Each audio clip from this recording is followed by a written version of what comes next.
Ce qui se passe au Mali, on ne peut pas dire que ça ne nous touche pas. Aujourd'hui, peut-être que nous pouvons nous sentir un peu à l'abri, mais cela ne veut pas dire que ça va rester comme ça tout le temps. Et pour cela, nous devons être puissants chez nous. Alors, Abdelhak Mekki, cette donne arabe, africaine, on est en 2012, il y a un contexte international, il y a une période et il faut la prendre en compte et essayer de comprendre au moins dans quel contexte interviennent ces élections. Vous savez, cette question m'émeut. Je vais vous dire pourquoi elle m'émeut. Parce qu'elle est liée à tous mes espoirs de jeunes étudiants et puis après de jeunes hommes, etc. etc. L'ambition que nous avions pour notre pays et que nous avons toujours pour notre pays, c'est d'être une puissance, mais non pas une puissance de l'injuste, une puissance du juste, de la bonne parole, de la bonne nation, de celle qui peut, celle qui nous a à un moment donné fait plaisir et vibrer parce qu'elle a pris la tête du non-alignement, même si nous n'étions pas d'accord avec le régime Boumediene et la dictature militaire, nous étions dans un espoir de voir les peuples les plus démunis, les peuples les plus spoliés. Des idéaux. Voilà, nous avions un idéal, etc. Et je regrette deux choses dans le changement. C'est qu'en fait, on a jeté le bébé avec son eau, d'accord ? Au moment où on a commencé cette libéralisation, on a abandonné une idée qui est magnifique, qui est née de la conférence de Bandung, qui a grandi avec le non-alignement, qui est la notion de neutralité positive. C'est-à-dire, quand vous prenez l'analyse de ce concept, ce paradigme, neutralité positive, c'est quoi? C'est qu'en fait, agir soi-même, par soi-même, avec soi-même, de façon à affirmer une idée pour le monde. Nous ne sommes pas capables aujourd'hui, et ça, c'est ce qui explique pourquoi dans notre région, on n'arrive même pas à intervenir pour le faire de façon à ramener la sagesse. Je crois que nous aurions pu ramener la sagesse en Libye avant que les choses deviennent graves dans ce pays. Je crois qu'on peut intervenir aussi bien en Tunisie que même avec le Maroc. On peut, je crois, trouver un modus vivendi de façon que les choses passent. Mais seulement nous faisons une politique du sourd. Et on laisse les choses passer sans nous. Et puis après, on est mécontent parce que, je parle en tant que citoyen, hein, on est mécontent parce qu'on se rend compte que notre pays a une force extraordinaire. D'abord, la géographie le sert.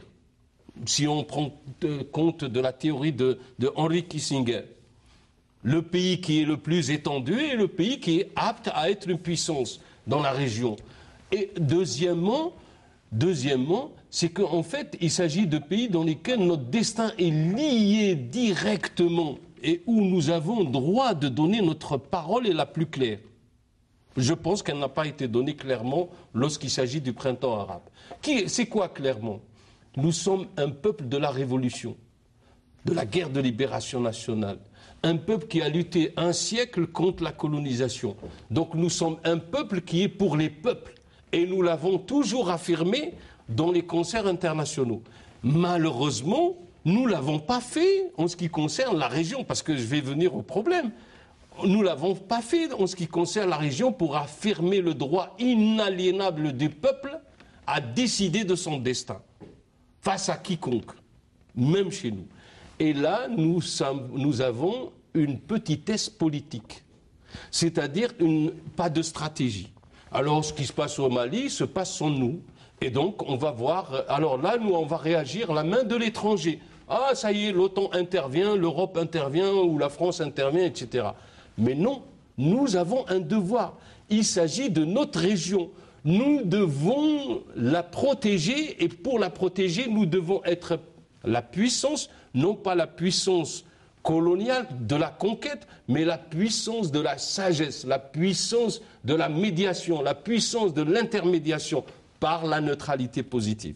C'est-à-dire par le fait que nous continuons à croire à ce principe et à ce concept des non-alignés. Ça d'une part. Donc on l'aurait fait en Tunisie, on l'aurait fait et on aurait cherché plus efficacement et plus activement une solution dans l'affaire du Sahara occidental. Et peut-être qu'on aurait eu un impact au-delà de ça. Ça, c'est important. Ce qui se passe actuellement, c'est qu'apparemment, en tous les cas, notre politique étrangère est dépassée. Moi, c'est mon verdict. Point de vue. En tant qu'analyste, on est dépassé. Point à la ligne. Rachid Akash, ce contexte international, puisqu'on doit terminer, donc monde arabe et Afrique.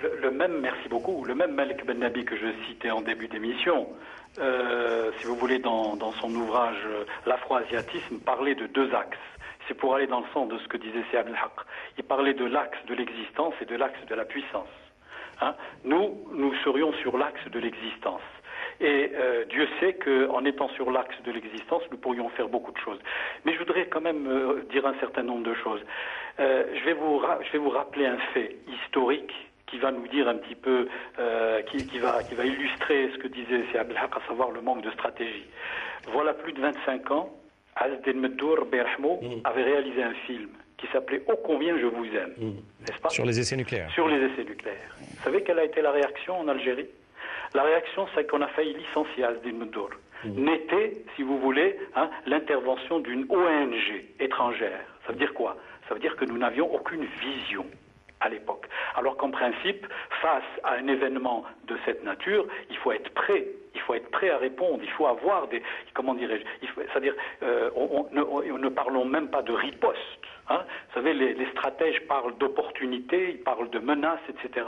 Mais pour le coup, il s'agit d'une part d'opportunités, puis il s'agit d'autre part de réponses bien faites, bien analysées. Alors vous voyez, donc pour reprendre ce que disait tout à l'heure Salah Mehoubi, c'est vrai que nous sommes un pays fragile, mais nous sommes aussi un pays qui a des atouts. Alors ces atouts, et à mon tour, c'est de lancer un appel. J'en appelle à ce que ces législatives puissent voir justement l'émergence des compétences. Et quand je dis compétences, ça ne veut pas dire simplement, si vous voulez, des gens qui sont bardés de diplômes. Oui, c'est vrai, parce qu'il faut une technique.